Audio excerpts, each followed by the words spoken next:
Hello বন্ধুরা, আজ আমি তোমাদেরকে কিভাবে প্রতিদিনের ভিডিও বানাই, কোথায় ভিডিও বানাই সবটা শেয়ার করব।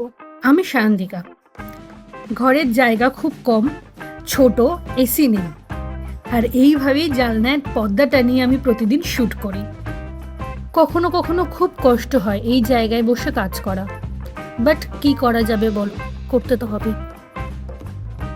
প্রতিদিন সকালে উঠে অফিস যেতে হয়, আর তাড়াতাড়ি অফিস থেকে ফিরি, আর ফিরে এই তাড়া থাকে যে কখন আমি শুতে বসবো।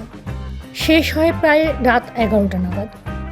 এরপর ডিনার সেরে বসি এডিটিং। ওহো, আমি তো একটা কথা বলতেই ভুলে গেছি, আমি পেশায় একজন video editor as well as makeup আর্টিস্টও। কখনো কখনো কাজ করতে করতে 3-4 বেজে যায়, তারপর ঘুমাই, আবার পরদিন সকালে অফিস। এভাবেই কেটে যায় আমার লাইফ। একটা মেকআপের রিল বানাতে ক্যামেরার পেছনে অনেক পরিশ্রম থাকে, অনেক এফোর্টস দিতে হয়। কোথাও যদি একটুও ল্যাগ করে যায় এফোর্টসে, তার প্রভাব সরাসরি ভিডিওতে পড়ে, আর এটা আমি অনেকবার দেখেছি। স্পেশালি ব্রাইডাল মেকআপে তার চুল বাঁধা, টোপর, ব্যাকগ্রাউন্ড, কলকাপ, প্রত্যেকটা জিনিস খুব নিখুঁত হতে হয়।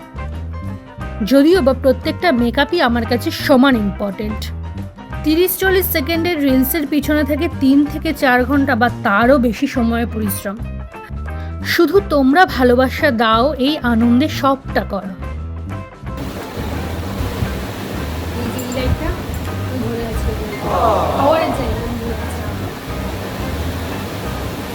এই মেকআপ আর্টিস্টের কেউ কদর করে না বাড়ি, দেখতে পাচ্ছ? সবটুকু পরিশ্রম তখনই সফল হয় যখন তোমরা ভিডিওটা দেখো।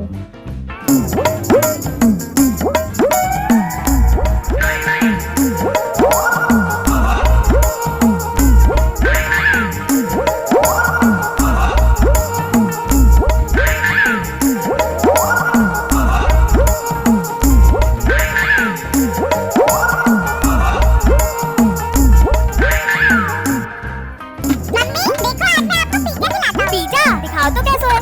हमने तो कभी देखो नहीं लला कैसे पिज़्ज़ा होता है।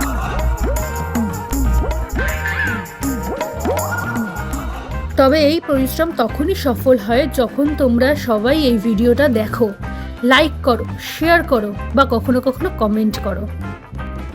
আমার প্রতিবার মনে হয় এবার আমি কি ভিডিও বানাবো, কোনটা দেখে তোমরা বেশি মজা পাবে, আরও ভালোবাসা দেবে।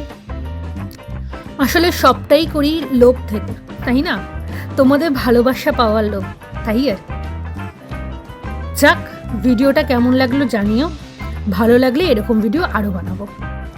দেখা হচ্ছে পরের ভিডিওতে। টাটা।